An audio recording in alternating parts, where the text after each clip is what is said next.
Празничните моменти и крајот на една календарска година секогаш се добар момент да помислиме на животните врвови кон кои се искачуваме.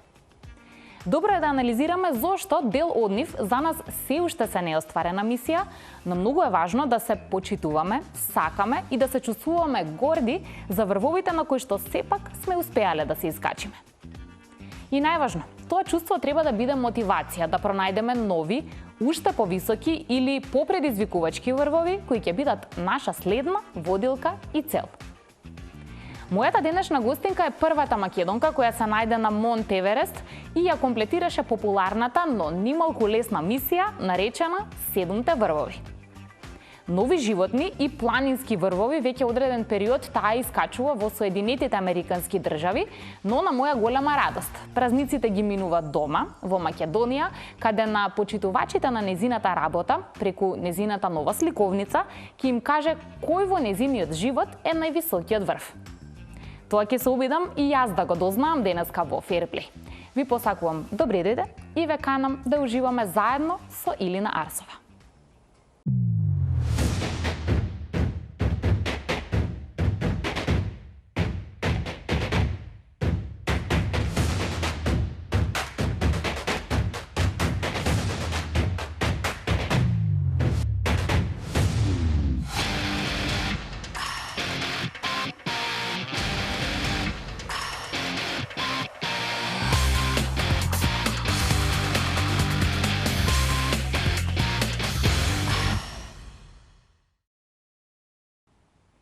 Разговорот со оваа уникатна, посебна, успешна дама беше моја голема желба одамна, меѓутоа трпеливо чекав и токму во момент кога краток период таа е тука во Македонија измеѓу обврските кои што тековно ги има, со радост ја пречекавме во нашето студио и се надевам дека ќе имаме убав разговор во кој и вие ќе уживате. И посакувам добри дојде на Илина Арсова.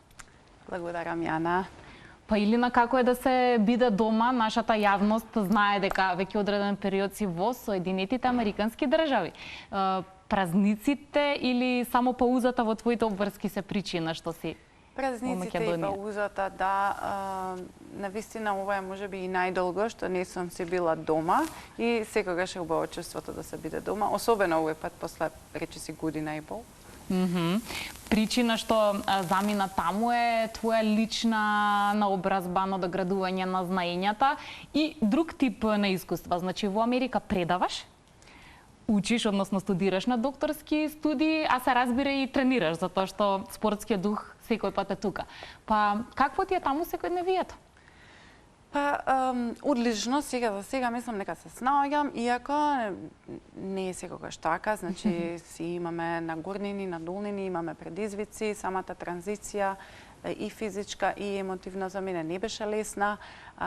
Јас со тоа се бавев години наназад, со еден тип на едукација за млади, но не сум била во училница, а сега наеднаш треба да предавам во училница, бидејќи предавањата ми ги овозможуваат студиите. Врз основа на тоа ја добив и стипендијата за да се дообразувам таму на моите докторски студии. Да, ми беше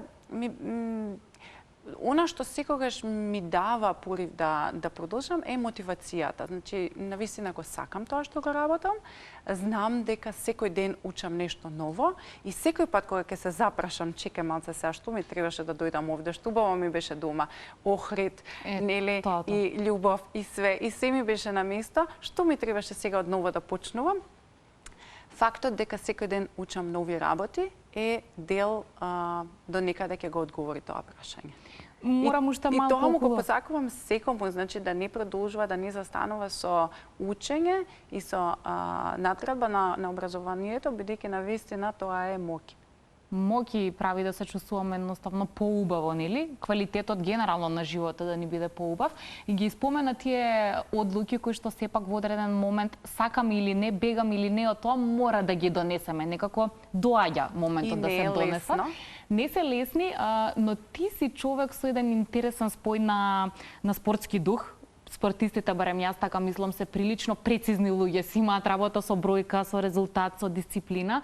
Од друга страна, сите знаеме својата уметничка страна. Што преовладува кога донесуваш таков тип на одлуки? Значи, повеќе тука рационално се размислува, емоциите не пречат, како оди тоа? Врската во која што беше љубовна, особено, нели, ја зборуваше целата македонска јавност, меѓутоа, без разлика на тоа, ти донесе ваква одлука, со која што очигледно си среќна. Затоа што таа одлука јас ја имав донесено уште пред тоа. Едноставно се чекаше моментот и тоа двајцата го знаевме. Се случи ковидот, нели, потоа излезе оваа прилика да бидам примена во добри услови на универзитетот во Тенеси. И некако, да, едноставно не се двоумев многу за тоа што знаев дека долго време јас на тоа размислував. Едноставно чекав време да дојде тој момент и знаев дека нема да биде лесно и некако се обидував да се подготвам за сето тоа, но друго е кога си таму, друго е кога си во таква средина, целата култура, храна, луѓе, значи се е поразлично и не може човек баш лесно да се навикне. Па јас и сега, иако веќе речиси години и пол живеам во Ноксвил, во Тенеси, се уште не можам да кажам дека го чувствувам како свој дом. Додека пак овдека дури и да сум се вратила само на една недела или на 10 дена, знам дека секогаш си одам дома.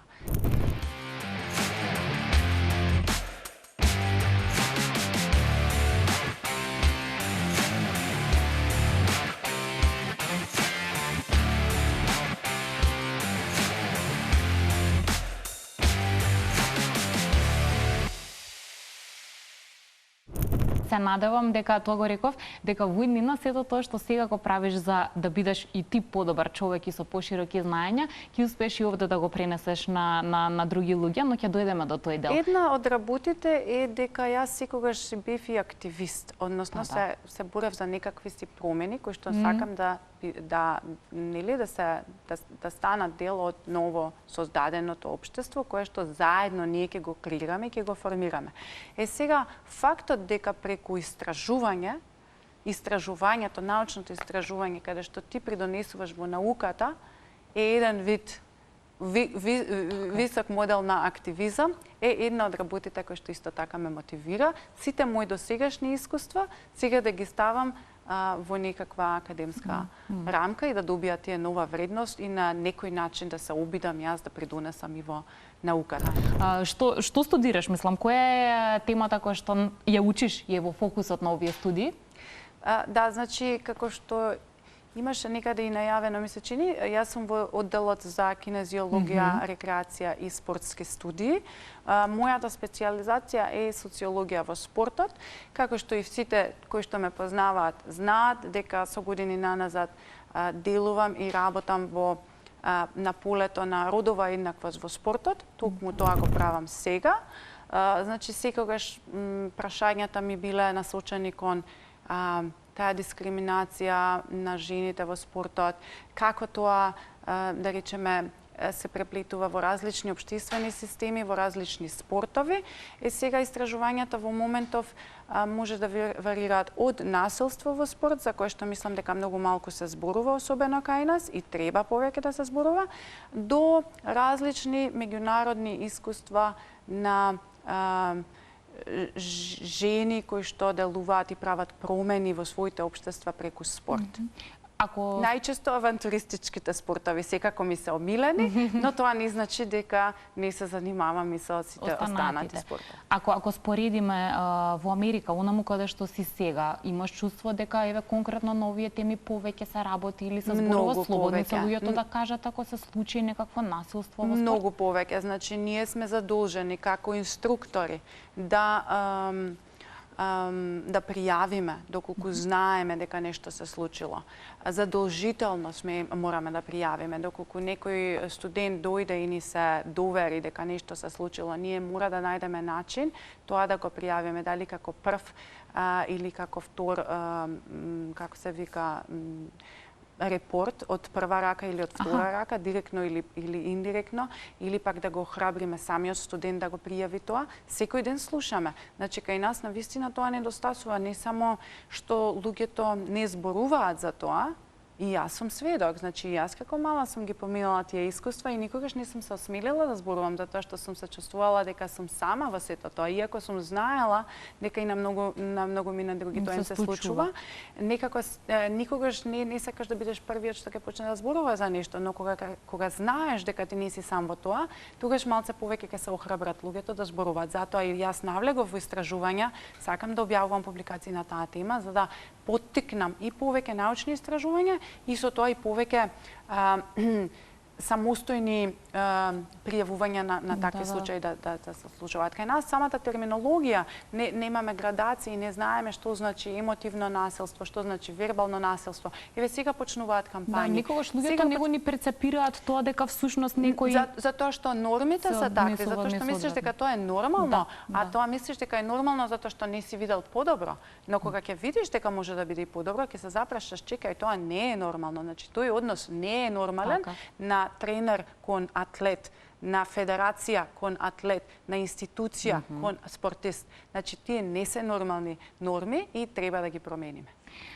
Има ли таму соодветна реакција да не секој пат биде во фокус казна, санкција и нешто радикално, иако по некој пат и така треба да биде, меѓутоа резултира ли тоа со коригирање на односот? Тоа ме интересира. Како потоа се реагира? Да, апсолутно. Значи, не можам точно да кажам, зависно нели од степенот, си има свои санкции, секако. Сето тоа е строго казниво затоа што е недозволиво недозволиво и тоа е прекршок. Но мислам дека главната работа што таму ја имаат од мали, а кај нас недостасува е соодветна едукација. Значи ние самите да сме свесни што сме, што не сме, што е морално, што е неморално, што е дозволиво, што не е дозволило и врз основа на тоа самите да реагираме. Само така може да се променат работите.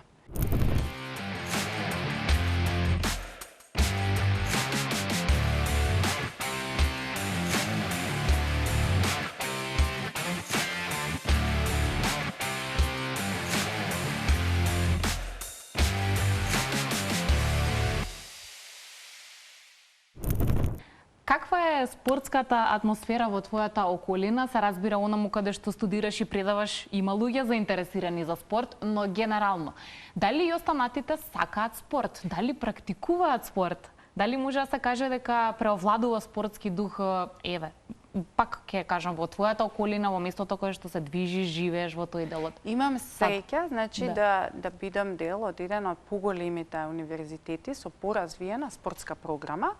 И не случајно и го одбрав тој универзитет, иако ќе ми каже, па сега што бараш ти во тенес и тама нема големи планини, ама има добри карпи. За мене тоа е доволно. За мене е доволно што имам секакви услови за тренинг на факултет. Значи имаме базени за пливање, вежбални, значи секакви услови за спорт. И спортската програма на нашиот универзитет е многу голема. Илјадници студенти, значи, само студираат на програмата за спорт, например, но другата работа што во Америка е многу изразена е универзитетскиот спорт. Значи секој универзитет тие меѓу себе си се мерат преку нивото на универзитетски спорт. Како најразвиен секако дека е американскиот фудбал. Кај нас не знам дали воопшто луѓето следат американски фудбал. Па мислам дека ретко има некои баш фанови на тој спорт и го следат. Ке следат можеби само Супербол или само големите надпреварувања. Таму универзитетскиот спорт е дури попопуларен од професионалниот спорт.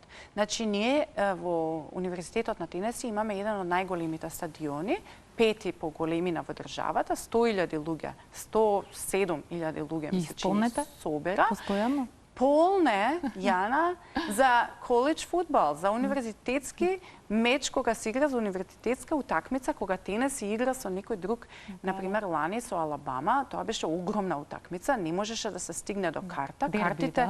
Картите стигнуваат цени до илјадници $, и преку тоа школото генерира огромен буџет. Да.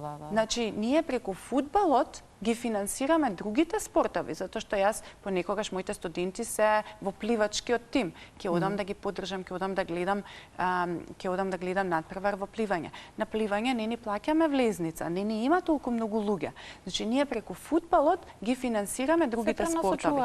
И не само што генерира толку буџет, туку и отвара многу можности за работа за студентите и односно тие кои ќе излезат од факултет, кога ќе дипломираат, тие веќе излегуваат на пазарот со искуство. Тие си бараат работа во спорт менеджмент, затоа што јас учам социологија во спорт, ама предавам спорт менеджмент. Студентите излегуваат на пазарот со веќе соодветно искуство. Да, и искуство. Искуство, затоа што имаме многу настани. Во склоп на тие настани се вработуваат илјадници студенти, кој ќе биде вработен, некој ќе биде на интершип, некој ќе биде на полуработно време. На некаков начин тие се ангажирани и тие целокупното искуство го добиваат од прва рака, што е многу вредно. Многу убаво. Јас видов твои фотографии, ти си таму подготвена за навивање, па во боите на универзитетот. Интересно ли ти е? Дали на крајот од денот се забавуваш? Значи, јас не сум голем фан сега, да речеме, на американски фудбал, да бидам искрена, не ги знаев ни правилата кога отидов таму. Но тоа е многу интересен момент, затоа што јас предавам и спортски маркетинг. Значи, никој не треба на нив да им каже како да се облечат кога одат на утакмица. Тоа се реки од луѓе по улици, сите облечени во портокалово, затоа што портокалова ни е нашата боја, или зависно од дресовите што тимот ќе ги носи тој ден, дали ќе биде црно со портокалово или ќе биде бело со портокалово, луѓе во знаат и така се облекуваат пред да одат на утакмица, па имаат цели ритуали, се собираат, првин слават, прославуваат, се загреваат пред утакмица, па одат да гледаат утакмица. И целиот стадион може да се види како се тие облечени. Никој не им кажал тоа да го направат. Таа конекција на фановите со тимот е огромна. Јас знам дека во Европа, например, тоа е фудбалот. Но толку голема конекција на фановите со тимот и идентификација што во маркетингот има, не сум видела, богами.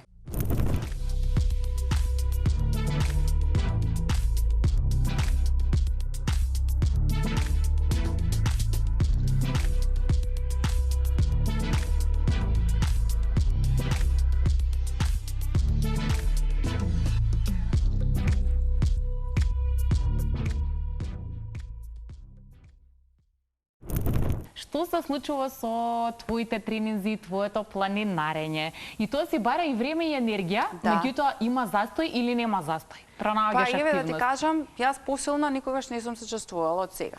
Тоа ми е многу интересен момент. Разговаравме пред да се вклучат камериве, значи возраста знае и да не игра улога ако сме ние наштимани, нашталувани и сетирани поинаку. Да. Ама не, ево јас да бидам реална, значи никој 25 годишници, значи не може да се мерат со мене со сила.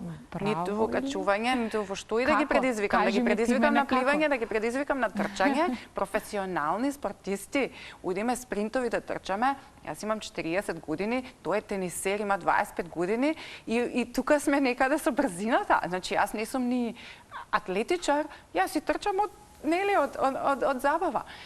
Како и да, значи, спортското качување сега ми е по-голема пасија, не толку планинарењето. Планинарам кога имам можност. Например, минатото лето искачував големи планини во Боливија, каде што бев гостинка, но спортското качување ми е огромна пасија уште од кога ги завршив 7-те врвови, некако се прешалтав на нова дисциплина, на нов предизвик, каде што сакав да ги поместам своите граници во спортско качување, односно качување на карпа. И минатата година имаше надпревар во една од тие вештачките карпи, што ти се познати. И ја не сум ни надпреварувачки дух, па еден другар ми вика, ајде да се пријавиме, може нешто ќе освоиме, тој ме храбраше. И земав, отидов, чисто од забава, Јана, победив. Очекував да некаде ова. И на крај памет, на крај се седиме тука, они прогласуваат. И јас знаев дека многу качев тој ден. Ама не гледав другите што качува, не се мерев со другите жени што качува. И ме викаат мене за прво место, одбери си награда, наградава 6-месечна чланарина. Топ! Значи, јас сум студент, Сега ми требаат пари, така да таман ми дојде 6-месечна чланарина платена за умилената моја вежбална, кај што одам да тренирам секако. Браво, значи сега е фокусот таму, добро. Но и уметноста си ја негувам, значи имав 3 самостојни, имав две самостојни, 2 групни изложби во минативе година и пол. Така да си ги одржувам јас сите работи со тоа што мислам дека да, спортот од мали нозе не учи на таа дисциплина и на правилно распоредување на времето, што на крај успеваме да постигнеме се.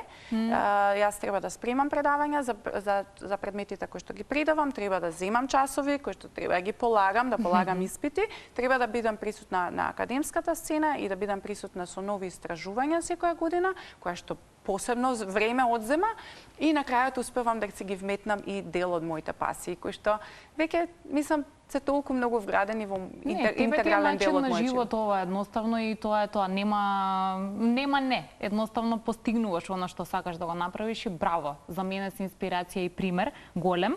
Оние луѓе кои што не се бават со планинарење, кои што алпинизмот не им е некоја позната тема, кога коментираат од страна, многу често знаат да речат: добро, зошто овие луѓе своето тело, својот ум, себе си одлучуваат да се изложат на сите тие ризици, на сите тие временски услови и на оној посуров дел кој што го има планината, се со цел да застанат конечно на тој врв кој посакуваат да застанат на него.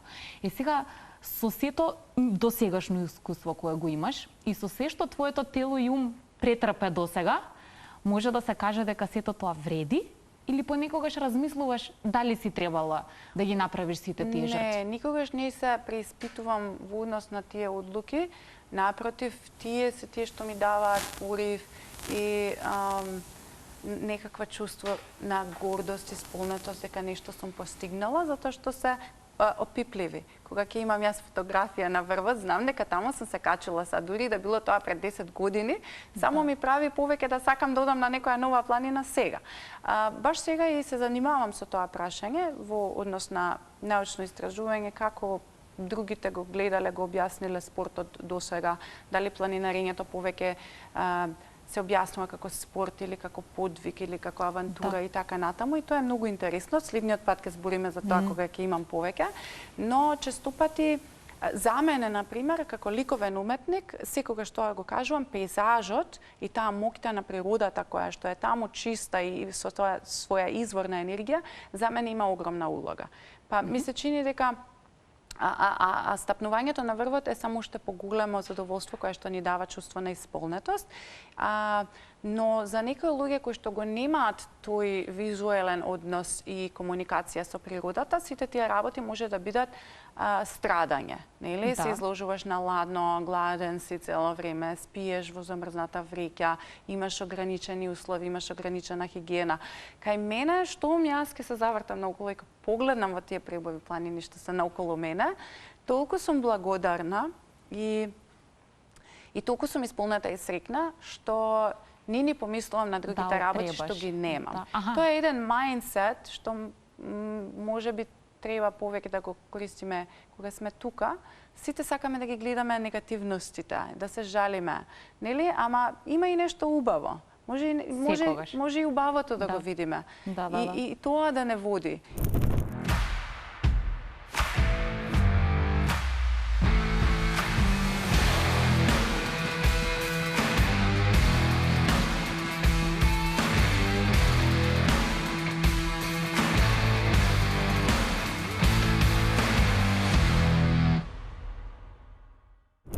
Несомнено, планината нуди многу убави нешта, но повторувам, оние кои што и не сакаат тоа да го прават, можеби не се одлучиле за такво нешто само поради страв, поради ризик, поради опасности. Дали многу често се случило, ќе го потребам тој израз затоа што планинарите го потребуваат, да погледнеш на смртта во очи. Значи да бидеш баш она во екстремно ризични ситуации. Секако, да, Јана, значи тие работи се неизбежни во планината, едноставно, бидејќи колку и да сме ние спремни, има некогаш непредвидливи ситуации, како лавини и снежни бури и силни ветришта, на кои што едноставно не можеме да И им во кој побегнеме. поглед те промениле тие ситуации? Значи, веројатно претпоставувам возможни се две сценарија. Човек да стане поотпорен или да се зголеми тој лимит на отпорност, или пак многу да се исплаши потоа да чувствува страв дури и кога нема потреба. Не знам како оди тоа? Да, кај мене веројатно ме направиле да го ценам животот повеќе и можеби да го ценам животот со помалку. Навистина, мислам дека јас сум многу едноставна личност и не ми треба многу за да бидам среќна. Мислам дека тоа е главна лекција која што имам научена од планините. Сега стравот да е присутен и дури и на тоа работам, да научам како другите го доживеале стравот, па да се споредам како јас сум го доживеала стравот, како сум го надминала. Тоа е многу интересно. Имаме една, не знам колку време имаме една многу интересна приказна од Чимборацо, еден вулкан во Еквадор кој што го искачував пред неколку години, бев сосема сама и во еден момент за малку ќе пропаднев во тие пукнатините на глечерот, бев сосема сама, челната лампа не ми работеше, значи веќе ме стемнуваше. Знам дека не треба да одам на врвот, затоа што веќе доцнам дента, а нозеве сами одат нагоре. Значи, едноставно ме тера, гледам сино небо, убаво време и одам, иако знам дека веќе сум доцнат. Тие одсеци на глечерот се поминуваат рано изутрина.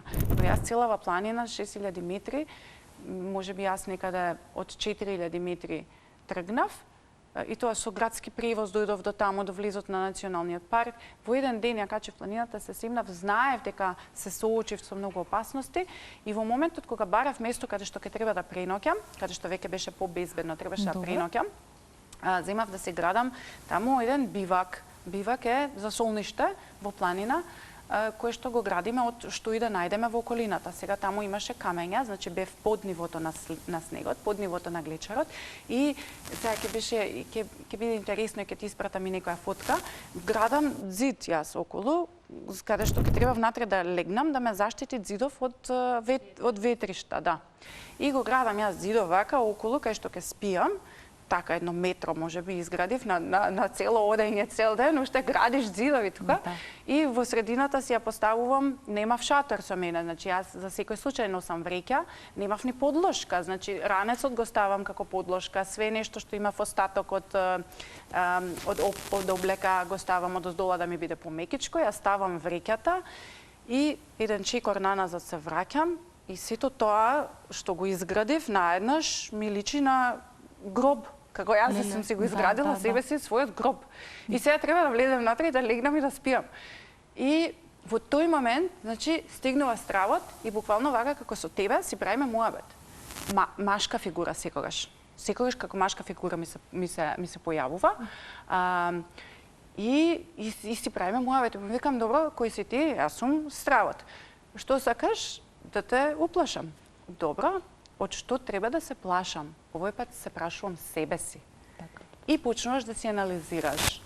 И си викам, од што најмногу ја се плашам? Од лоши луѓе, од криминал, од насилство.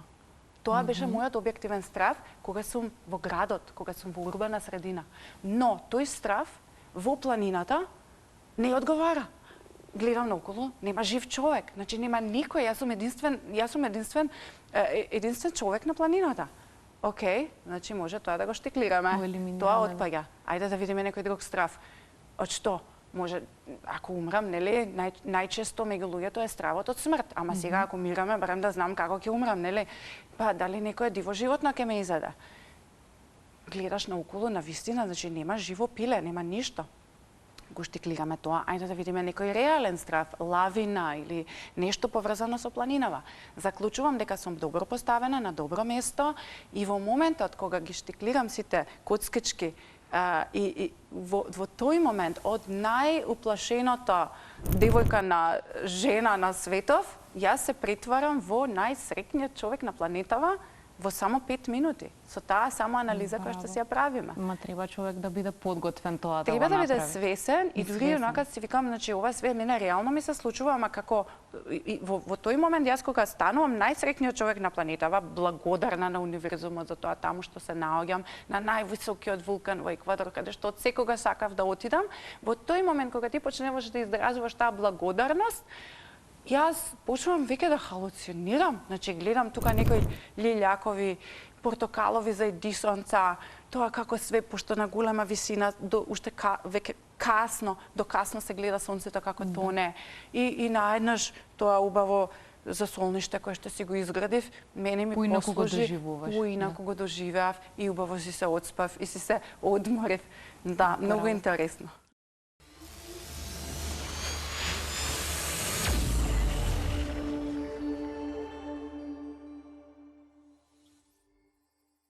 Сега во интерес на времето не сакам ова да го прескокнам.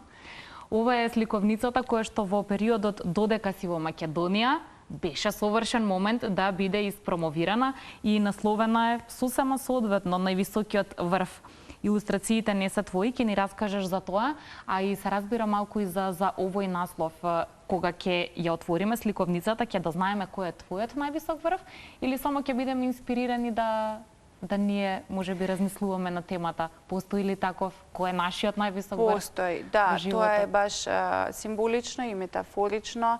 Јас и често пати тоа го кажувам, кога ги искачувам јас физичките планински врвови на планетава, секако при секој патешествие искачувам некои од моите внатрешни врвови, секој пат се обидуваме да работиме на себе, да надминеме, да промениме нешто, да станеме подобри во однос на нашето делување и постоење на светот. Сликовницата, да, навистина прекрасно што се погоди во истиот момент да можеме да ја испромовираме. Значи, издадена е од едицијата Светулка, која има прекрасни сликовници и пред оваа. Со Иванка Ниба, која што е илустраторка, сме колешки од Ликовна академија. Јас сум ликовен уметник, веројатно познато им е тоа на гледачите. Но, значи, таа беше една многу убава соработка, многу се радувам за таа соработка, бидејќи така, некако ја доближивме мојата приказна и за најмладите. Предходно во предходната книга во 7-те некако поавтобиографски, повеќе навлегов во детали, повеќе се задржав на сите тие информации, едноставно преку автобиографски жанр да ја раскажам својата приказна, но ова некако овој пат го направивме најдостапно да биде и за најмладата публика. Прекрасни илустрации кои што ја дораскажуваат приказната меѓу редови. Некако таа соработка почна уште пред да заминам и многу ми е драго што сега се реализираше и успеавме вчера да ја промовираме во лабораториум.